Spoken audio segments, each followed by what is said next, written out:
Welcome back to Bipolar Talks, the space where we come together to have thoughtful, compassionate, and deeply honest conversations about the many realities of living with bipolar disorder. Whether those realities involve managing symptoms, facing stigma, or navigating the often complicated world of work. I want to invite you to for a moment and listen mindfully today, really allowing yourself to consider how this topic might apply to your own life circumstances, your own work environment, and your own comfort level with sharing personal information.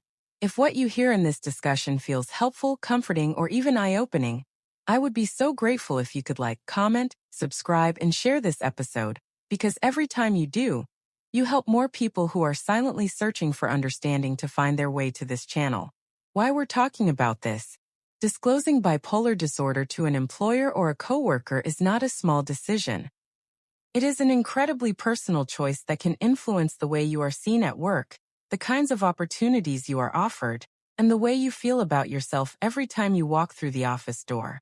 Many members of our community, both online and offline, have sent me heartfelt messages describing the stress of not knowing whether to speak up or stay silent, and asking me for guidance about what steps they should take.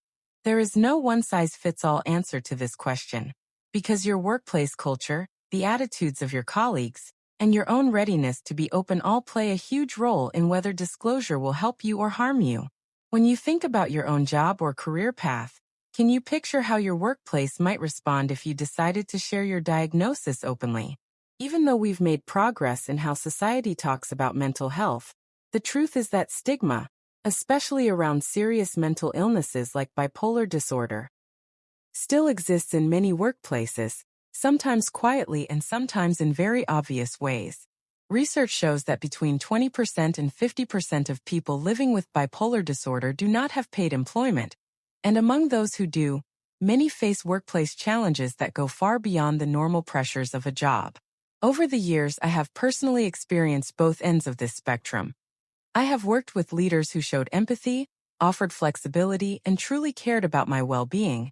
And I have also worked under managers who made me feel as if my illness was a liability, rather than just a part of my life. The gap between those two kinds of workplaces is enormous, and it can determine whether disclosure feels empowering or dangerous.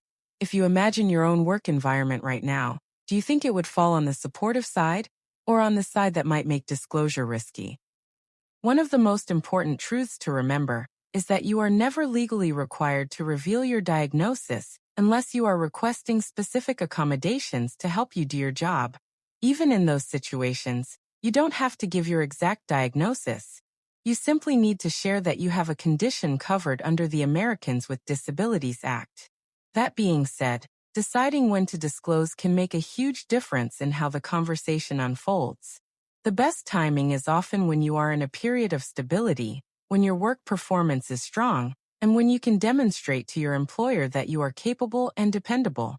This way, any potential bias is met with clear evidence of your competence and dedication.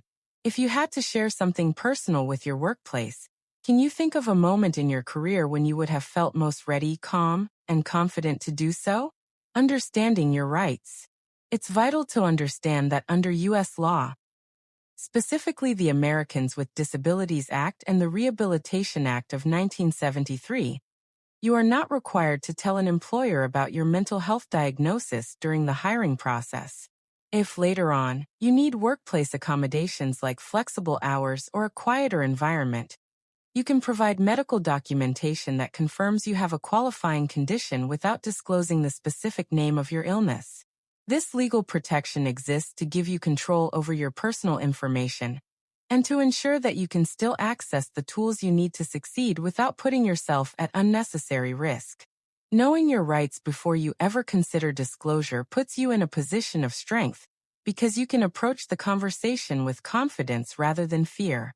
Do you feel secure in knowing exactly what your legal protections are if you ever needed to ask for help at work?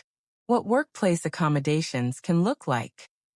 When people hear the word accommodations, they sometimes imagine big, dramatic changes, but in reality, accommodations are often small, reasonable adjustments designed to make it easier for you to do your job well while protecting your health. This might mean adjusting your work hours so you can attend therapy appointments without losing income, finding a quieter space to work if too much noise makes concentration difficult, or temporarily reducing your workload during a period when symptoms are intense. These changes are not about giving anyone an unfair advantage. They are about leveling the playing field so you can perform at your best without unnecessary barriers. The key is that accommodations must be practical, realistic, and directly connected to your work responsibilities. If you could make one small but meaningful change to your work environment that would protect your mental health, what would that change be? Balancing health and professionalism.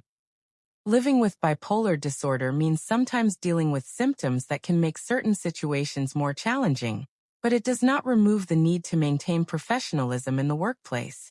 Legal protections are there to prevent discrimination, not to excuse behavior that is disruptive or harmful to others. This is why self-awareness, emotional regulation, and good documentation are so important. Keeping a written record of important conversations, workplace incidents, or any agreed-upon accommodations can be a powerful tool if a misunderstanding ever arises. In a legal dispute, a detailed written account from the day something happened will often carry more weight than trying to recall events months later, especially if the other party remembers things differently. In your own work life, how do you make sure you're protecting both your mental health and your professional reputation at the same time?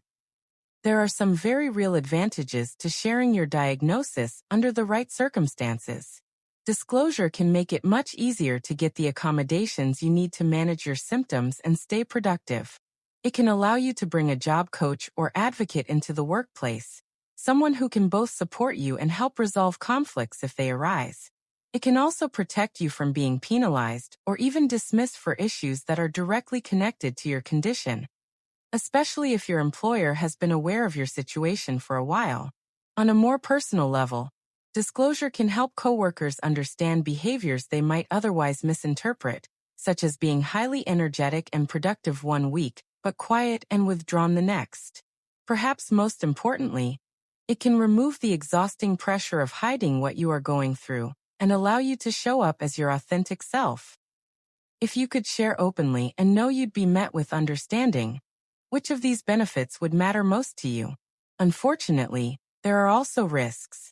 Even though it is wrong and often illegal, discrimination does still happen, and disclosure can sometimes lead to stalled career growth, missed promotions, or even lost job opportunities.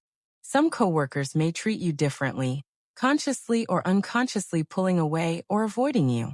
Misunderstandings can arise if people don't know the difference between a psychiatric condition and an intellectual disability, leading them to make incorrect assumptions about your abilities.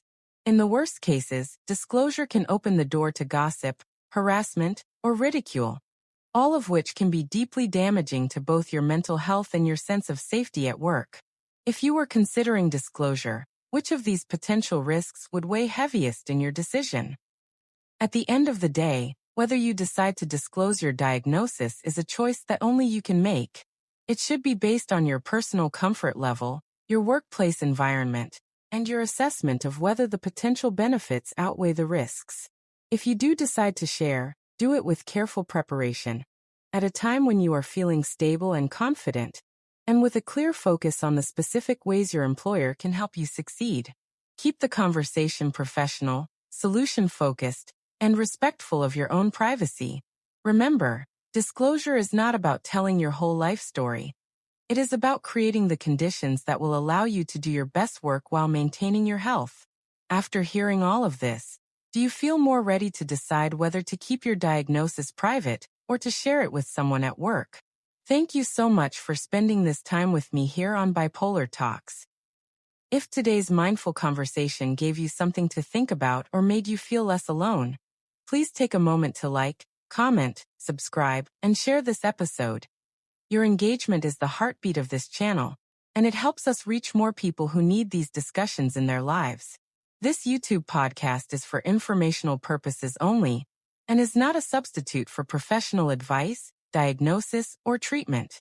Always continue consulting with qualified mental health experts for guidance specific to your own situation.